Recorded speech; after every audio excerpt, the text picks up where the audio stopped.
the weekly podcast by Braden Westman with a special guest of Jake Hudson. The topic is Beirut Explosion by NewYorkTimes.com. A pair of explosions, the second much bigger than the first, struck the city of Beirut earlier Tuesday evening, killing at least 154 people, wounding more than 5,000, and causing widespread damage. Over 1,000 people have been hospitalized and 120 were in critical condition on Friday, according to Lebanon's health minister Hamad Hadsan. What do you have on that, Jake? Well, first, that's a lot of people, but when you actually see the explosion, it seems like it would get to a lot more people. I'm glad that not as many people got hurt, but it just seems like that explosion was a bit much. Saying that there were two explosions and one was very big, honestly, I thought it would have been around 10,000 people hospitalized, but surprisingly, it wasn't. Yeah. The second blast sent a billowing reddish plume high above the sky's port and created a shockwave that shattered glass for miles. On Wednesday, despite a huge search operation, dozens were still missing in the city, the capital of Lebanon on the eastern coast of Middelburg. As the ports piece together what happened, here's a look at what we knew and what we don't. What caused the explosions? The exact cause remains undetermined, but a fire raged a port warehouse around 6 p.m. There were two explosions, a smaller one that followed seconds later by a larger blast that destroyed huge swaths of the city. Officials say that the second, more devastating explosion most likely came from a nearby 2,750-ton stockpile of aluminum nitrate, a highly explosive chemical often used as fertilizer, which Prime Minister Hassan Dabai said has been stored in a depot for 6 years. What do you have Ooh, on that, Jake? that's a lot. And And yes, I'm pretty sure that actually happened because of unpaid tax tolls, which is actually it could have been something that could have been it's something that could have been avoided if they brought like more money or something. But well, yeah. Yeah. investigators will try to determine whether the blasts were incidents or intentionally triggered.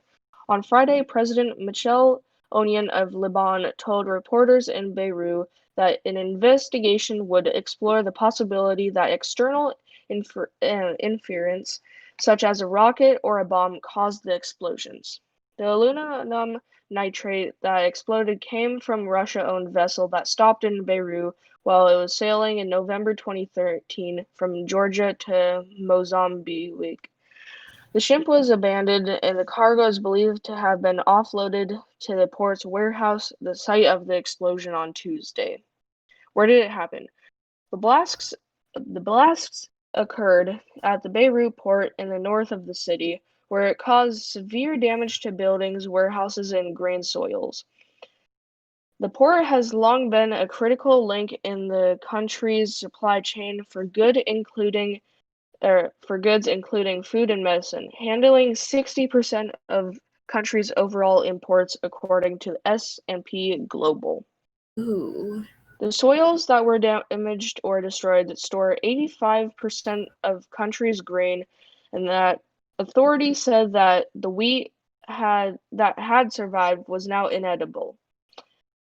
Beyond the industrial waterfront, the explosions tore through popular nightlife and shopping districts and densely populated neighborhoods. More than 750,000 people live in the parts of the city that were damaged. That is a lot. Jake, how do you feel about 750 people living in a city that was just pretty much exploded? 750,000 people in an explosion? That is unsettling. And then more than 250,000 have been displaced. That is just a Ew. crazy number. I mean, not Even as bad as some other yeah, there have major like things. nuclear bombs are much more worse, and that has caused more. But Yes, even before much the more. even before the explosions, Liban has been suffering from a series of crises, including the plunging value of its currency, an influx of refugees from neighboring Syrian, and the coronavirus pandemic since last fall. Wave of protesters have taken to the streets to vent anger with Liban's political elite over what they consider is mismanagement of the country. Ew. How big were the Well, blasts? The second explosion was like an earthquake, witnesses said, and was felt in Cyprus more than 100 miles away. The waves that the explosion caused were equivalent to a 3.3 magnitude earthquake, according to the U.S. Geological Survey. It remains unclear how the aluminum nitrate was stored in the warehouse, which would affect its explosive power, but the chemical can be up to 40% as powerful as TNT. ew. What about that, Jake? um, well, I don't exactly know how powerful TNT is, but TNT is even, really powerful. ew, like even 40% of that, insane. It's like a And then nuclear and then bomb. saying how much they had of it, Why would you that's even basically just a have death that trip. much? Well, because they didn't really have anywhere to store it, and they couldn't get rid of it because if they lighted it, it would explode, which that much would be literally the same as just what happened in Laboon. Ah, well, Which this could have been all avoided.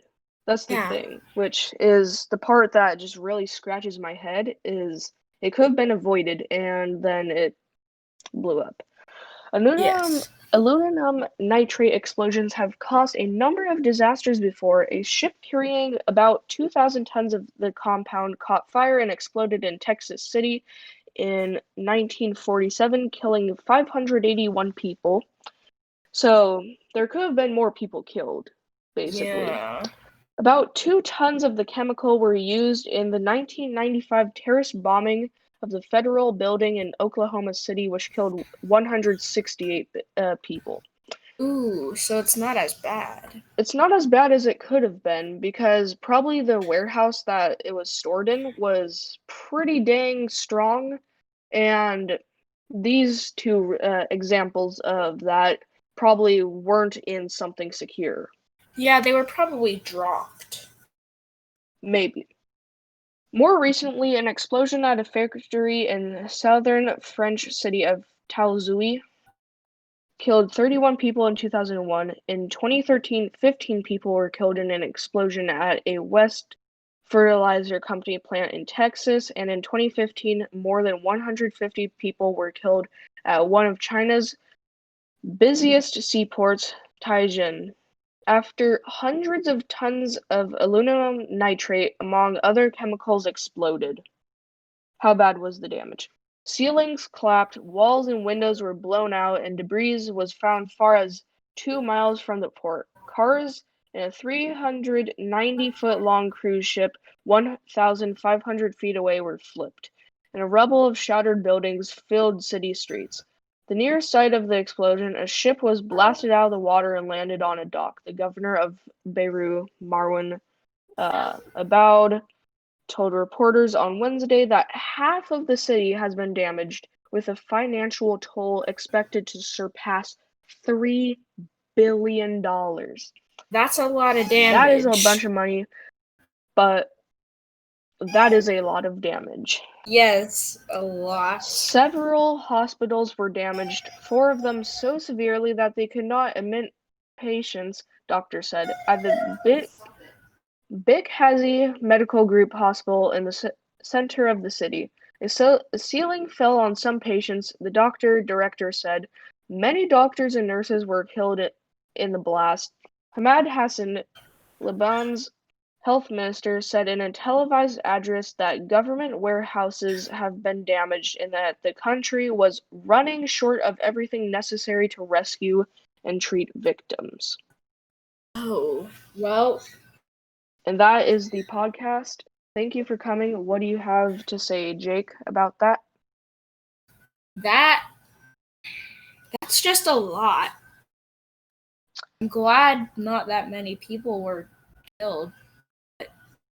And we will see you next time on the weekly podcast Saturday at usually 3. Might not happen at 3 because of stuff about family and stuff. But we will see you later. Goodbye.